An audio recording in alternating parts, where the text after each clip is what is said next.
the central channel has two ends. This is the first upper end. This is where it begins. Then it culminates. It has a lower end that is the sexual organs. So when it ends in the navel chakra, it actually continues all the way through the sexual organs, all the way to the tip of the sexual organ, either the clitoris or the tip of the penis.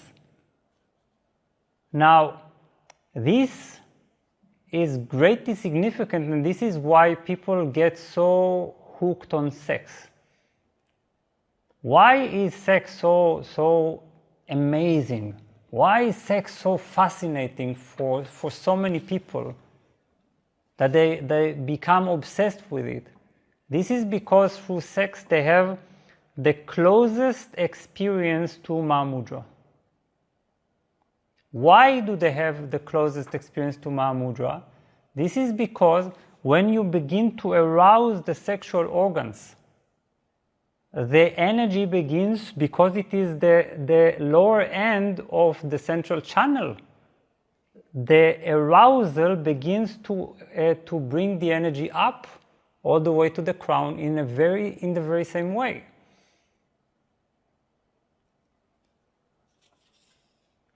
When we begin to feel the energy going upwards, at a certain point, if the orgasmic sensation is continuous, first of all, it is spreading throughout throughout many subtle nadis. Therefore, we feel that the orgasm is spreading throughout the entire body.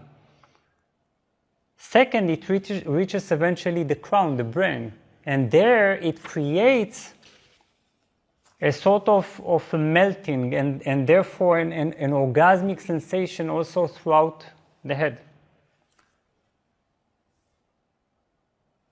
Now, for men, this ends immediately as soon as they ejaculate. So what happens is that they get the sensation of arousal, the energy goes all the way up, and it is extraordinary because it is actually spiritual. And just when the orgasm takes place, they enter a brief moment of Mahamudra, this spaciousness, this explosion of the mind. But then the ejaculation puts an immediate end to it, because we all of a sudden release everything outwardly. It is not contained inside, and therefore the energy immediately falls back, and we actually experience some kind of melancholy, some kind of a strange feeling of, I was there, but now the powerful energy that has been accumulated is now gone. So we feel actually a sort of a falling down, a collapse. Now also women, if they don't preserve the energy and channel it correctly, and use this inner fire that is built throughout sexual energy, because this is what happens. We are creating inner fire. We are using exactly this source of inner heat. We are cooking the energy. It becomes very hot. So if women are not conscious of that, and they don't preserve it and move it all the way up, and this also evaporates in other ways, subtler ways than ejaculation. So in this sense, for men, it is more problematic.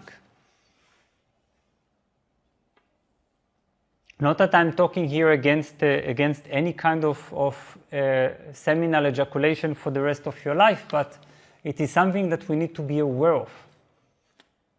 And certainly, as soon as we are starting to practice inner fire, we will need less and less of that seminal ejaculation because we will know how to contain it, conduct it, and experience a much stronger orgasm that becomes a continuous state, that becomes bliss, and then merges into emptiness, which leads to Mahamudra realization. And there is no greater orgasm than that. Basically, all orgasms, they point to this final explosion.